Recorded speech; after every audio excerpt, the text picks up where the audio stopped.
Pahala diartikan sebagai hadiah yang kita peroleh dari Allah Subhanahu wa Ta'ala karena telah berkelakuan baik. Sementara cobaan merupakan cobaan yang menimpa manusia berdasarkan ketentuan Allah Subhanahu wa Ta'ala. Seseorang yang mampu menerima cobaan, melalui dan menghadapinya akan mendapatkan pahala dari Allah Subhanahu wa Ta'ala.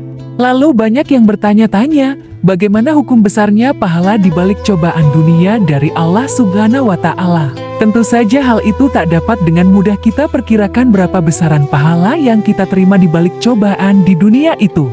Ustadz Khalid Basalamah melalui ceramahnya memberikan nasihat singkat tentang besarnya pahala di balik cobaan dengan mengatakan kalau Allah Subhanahu wa Ta'ala memberi cobaan penyakit, cobaan bangkrut, diganggu orang dan lain sebagainya, kita harus sabar.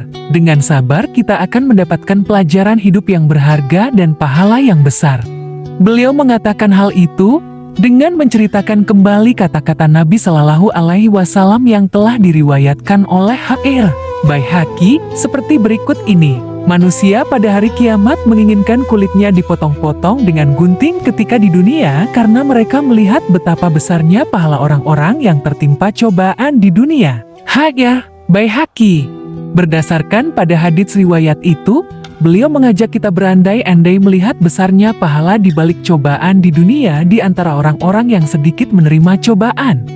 Seandainya nanti orang yang menerima sedikit cobaan di dunia melihat di akhirat pahala orang yang banyak cobaannya, saking besarnya dan kedudukannya tinggi di sisi Allah Subhanahu wa Ta'ala, mereka yang sedikit cobaannya berharap kembali ke dunia, lalu digunting-gunting kulitnya.